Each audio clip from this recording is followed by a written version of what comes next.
Bonjour à toutes et à tous l'équipe, j'espère que vous allez bien. On se retrouve pour l'intégrale Tour d'Italie 2024 sur la chaîne YouTube. Présentation complète de la deuxième étape qui reliera la ville de San Francesco al Campo à la ville de Santuario di Europa. Étape de montagne dès la deuxième étape, c'est assez surprenant après un profil très punchy pour la première étape. N'hésitez pas à aller checker le résumé, il est disponible sur la chaîne YouTube. Pour pas vous spoiler, on va pas trop en parler de cette première étape. Et on va parler maintenant de cette deuxième étape qui s'annonce être une étape de montagne, plusieurs difficultés répertoriées. 3, deux premières de troisième catégorie, le Oasi Segna, la Nelva et l'arrivée au Santuario di Europa, Biella, première catégorie. Première explication normalement de favori, avant de retrouver, vous allez le voir dans les prochains jours, un profil beaucoup plus roulant pour les sprinteurs. 3 étoiles sur 5, c'est la difficulté de cette deuxième étape. Voici le profil avec donc les sprints intermédiaires et tout ça de renseigner. Itinéraire horaire, on est sur du classico-classique. Hein. On va checker ça. Non, c'est pas l'itinéraire horaire, là il y a un petit bug. Hop. Est-ce qu'on va avoir ça? Ça doit être un peu décalé. Ah non, itinéraire c'est au-dessus, on va y arriver. Un peu plus tôt qu'aujourd'hui, ça sera pas 13h50 mais 13h. Hop là, si ça veut bien marcher. 13h pour le départ et 17h10 à peu près pour l'arrivée, tout dépendra de la vitesse des coureurs. Ça sera plus plat après, on l'a dit. Dès lundi, on devrait retrouver une étape pour les sprinteurs. Mardi, 2 étoiles, c'est pour les sprinteurs également. Donc vous l'avez compris, le week-end est important avant de se reposer pour les favoris. Bon, il faudra toujours faire attention aux coups de bordure ou ce genre de choses.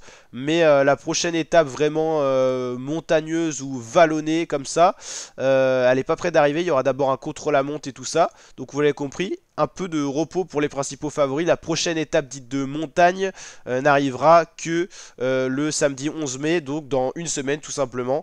Donc vous l'avez compris, possiblement du repos pour les favoris et un terrain plus propice pour les sprinteurs. Au niveau des classements, Jonathan Narvaez, l'équatorien, est le premier maillot rose en ayant remporté la première étape devant Charman et Pogacar. Premier français, petite satisfaction pour la Decathlon AG2R qui fait une très belle saison 2024. Et ben c'est Axel Baudin, Alex Baudin, on va y arriver, on confond toujours. Donc Narvaez, Charman, Pogacar, déjà un très beau podium. Au niveau des favoris, peut-être que Narvaez lui est seulement puncher, pas vraiment grimpeur. Charman, on peut parler d'un favori, il a déjà prouvé sur une semaine sur Paris-Nice et tout, qu'il a déjà remporté, mais le gros favori c'est bien sûr Pogacar qui est déjà placé. Caruso, sur 3 semaines, il peut être bon sur le Tour d'Italie. Van Sevenant, attention, Tiberi, Valter, tout ça c'est des coureurs capables de faire quelque chose au général. Ah oui, c'est super pénible pour charger le général, il faut faire charger plus à chaque fois, ça te renvoie en haut de la page. Pas ouf, hein, pas ouf, mais on va regarder un peu plus, voilà. Attila Valter pour finir le top 10, Geraint Thomas 11ème, Ghana, Martinez, Felipe Martinez, Uchtebroek, Dunbark ont déjà perdu du temps. Hein. Alaphilippe qui n'a pas été à la hauteur, mais qui a essayé d'être là, il était toujours bien placé. C'est les jambes une fois de plus qui n'ont pas répondu pour le cours de la Soudal Quick-Step. Chavez, O'Connor, Pellizzari, Rubio, Lutsenko. Et après, d'autres coureurs ont perdu un peu plus de temps. Juan Pedro Lopez, Aurélien Paré-Pinte, Yann Hirt, Zana, Storer. Est-ce qu'on va voir Bardet? On va charger plus largement pour aller voir tout ça. Ouais, super chance, il faut charger plus à chaque fois.